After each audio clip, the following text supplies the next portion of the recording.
कुणी आहे का घरात? अहो मॅडम तुम्ही या ना. प्राचीला बरं वाटत नाही. अरे बापरे, काय झालं? काळजीचं कारण नाही. प्राची पहिल्यांदाच शहाणी झाली. माझ्या परीने मी मार्गदर्शन केलंच आहे. आता तिला तुमच्या मायेची गरज आहे. येते. ताई, पोटात खूप दुखतंय. घाबरू नकोस. प्रत्येक बाईचं आयुष्य नव्याने सुरू होतं जेव्हा ती वयात येते. आणि तू आता वयात आलीस.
मुलगी एकदा नाही तर 3 वेळा जन्म घेते.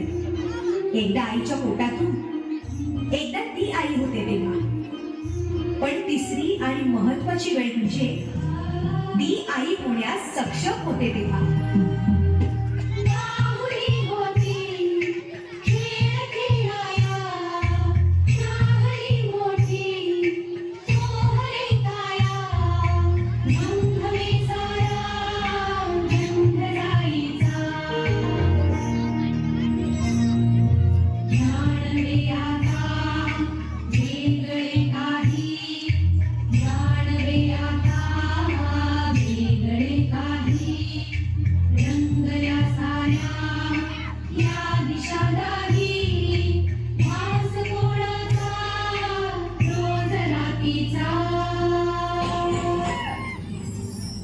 हे एक सुंदर वरदान आहे जे फक्त स्त्रियांना मिळतं.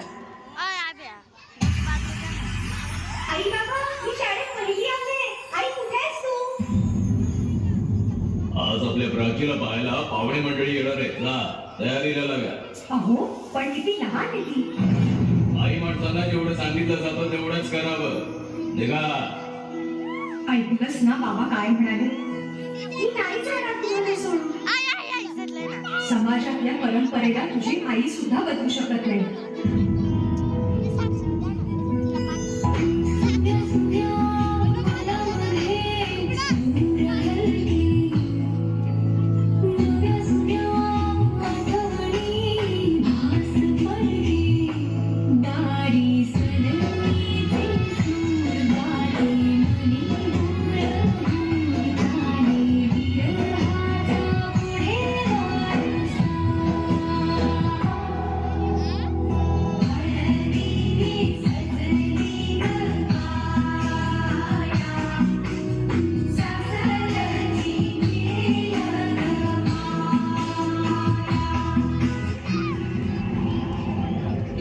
ना सासरी माया करायला. मुलगी म्हणून जन्माला येणं हाच आपला गुन्हा आहे. कसं सांगू, कसं शिकवू तुला?